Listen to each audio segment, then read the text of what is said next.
자, K8은 정말 K7에 비해서 개선이 됐을까요? 제가 말하는 개선은 편의사양의 부분이 아니라 정말 차 그 자체로서 기본 설계 등이 개선이 됐냐는 거죠. 그래서 제가 오늘 그걸 확인하기 위해서 K8의 정비 지침서를 한번 살펴봤습니다. 자, 근데 풀체인지고 플랫폼이 2세대에서 3세대로 바뀌더라도 어차피 기존 플랫폼을 업그레이드하는 방식이기 때문에 드라마틱한 변화는 없습니다. 그래도 몇 가지 소소한 포인트들에 있어 변화가 약간 있어서 이런 점들에 대해서 오늘 말씀드리고 전체적인 차체의 설계를 한번 살펴보겠습니다. 이번 K8에 관심 있으신 분들은 꼭 영상 끝까지 봐주시는 것이 좋을 듯 합니다. 자, 일단 가장 크게 칭찬할 만한 점은 K8이 이번에 3세대 플랫폼으로 드디어 바뀌면서 서브 프레임이 상당히 넓어졌다는 거예요. 자, 이 사진은 K7의 서브 프레임입니다. 자, 이쪽이 차의 앞쪽이죠. 이쪽 부분이 서브 프레임인데 정말 이게 서브 프레임이라고 부르기도 약간 민망한 것이 이쪽 앞쪽에 엔진 미션이 위치하고 있는데 그쪽 부분을 전혀 지지해주지 못하고 있어요. 2세대 플랫폼을 여전히 사용하고 있는 차들의 경우에는 여전히 이런 식의 서브 프레임 형식을 보여주는데 정말 안타깝습니다. 하지만 이게 3세대 플랫폼의 K8로 넘어오면서 이렇게 바뀌었습니다. 서브 프레임 자체가 차체의 앞쪽까지 딱 잡아주면서 정확한 네모 프레임 안에 엔진 미션이 위치하게 되는 거예요. 애초에 전륜차라서 전면 쪽 무게 배분이 상당하거든요. 근데 그런 무게를 전체적으로 지탱해줄 수 있는 서브 프레임을 이런 식으로 단단하게 잡아버리면 차대 강성이 크게 증가하고 고속주행과 코너링에서의 주행성이 크게 증가하죠. 사실 이렇게 설계하는 것이 당연하지만 그래도 지금 와서야 이렇게 설계를 해준 것이 참 칭찬할 만한 일이라고 볼 수 있습니다. 또한 이번에 3.5 가솔린 모델에는 가변식 전자제어 서스펜션이 들어갔는데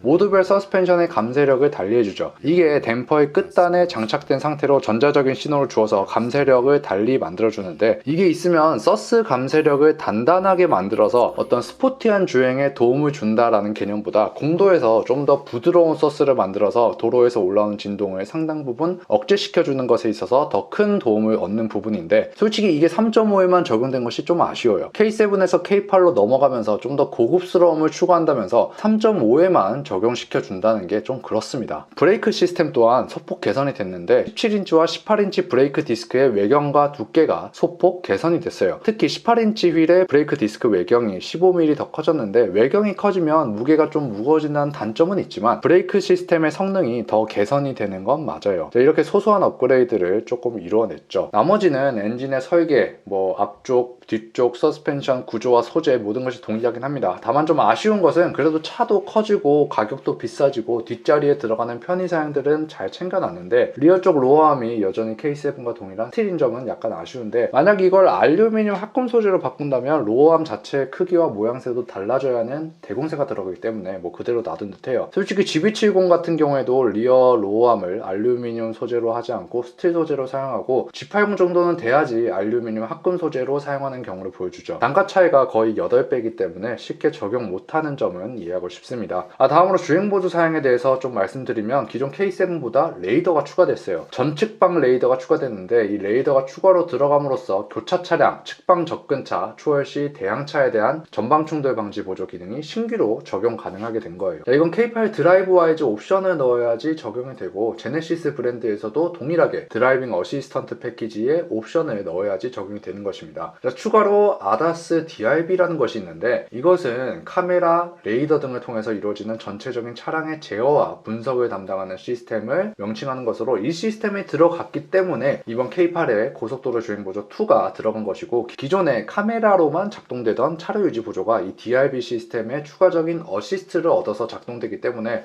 좀 더 정확하고 세밀한 주행보조가 가능한 부분입니다. 이것만 보면 현재 제네시스에 적용되는 ADAS 시스템이랑 완전 동일한 모습을 보여주고 있습니다. 자, 결론적으로 전체적인 설계면에 있어서는 아주 약간의 개선이 이루어지긴 했지만 대부분의 구조는 K7과 K8 별반 다를 것이 없고 주행 편의 사양 등이 상당 부분 좋게 개선이 됐다는 점 말씀드리고 싶습니다. 자, 이만 영상 마치겠고 여러분의 K8 구매에 도움이 됐으면 좋겠습니다. 시청해주셔서 감사합니다.